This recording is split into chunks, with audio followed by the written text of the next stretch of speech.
The myth about positive and negative emotions.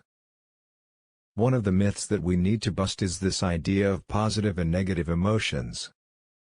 These are terms that are widely used and, indeed, they're used by psychologists and people working in the field of emotional intelligence from time to time. Emotion is a complex state of feeling, resulting in physical or physiological changes that influence our thoughts and our behavior. Emotions are controlled through interactions within the amygdala and hippocampal complex, which are parts of the limbic system within our brains. This part of the brain is often referred to as the emotional brain. It has no language processing capabilities. It's the neocortex, the thinking part of our brain, that assigns a label to the emotion. Emotions are emotions. We experience them for a reason and they contain vital information. We can't really put judgments on emotion as to whether they're positive or good, or whether they're negative or bad.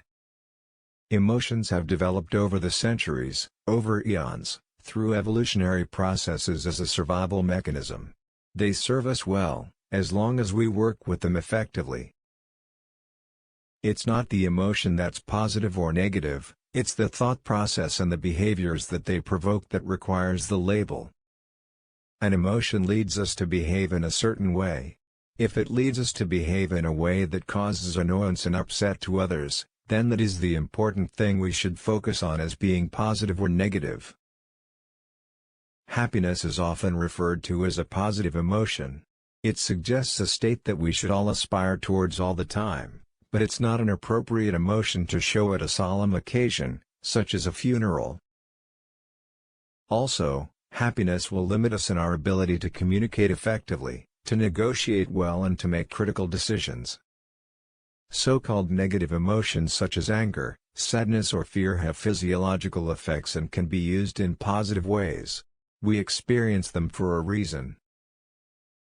Anger can be used in a positive way to right a wrong and to overcome an injustice, and we can use it to stop something bad from happening to other people. Anger also makes us more attentive and careful in our thinking, and drives us to motivate us at certain times. Sadness is experienced as a part of bereavement. This is an emotion that can be expressed positively at solemn occasions. It allows us the chance to come to terms with our loss, to be thankful and then to move on. Fear is often termed a negative emotion, but it stops us from taking unnecessary risks such as walking across a busy road without looking. Also, if fear is such a negative emotion, why do we get so much pleasure from horror films and scary movies? So, the important thing to remember is not to label emotions as positive or negative, but to look to focus on the behavior and the outcome of that emotion and look at those as being positive or negative.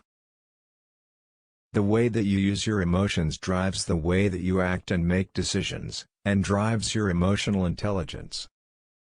Stay tuned. Happy learning!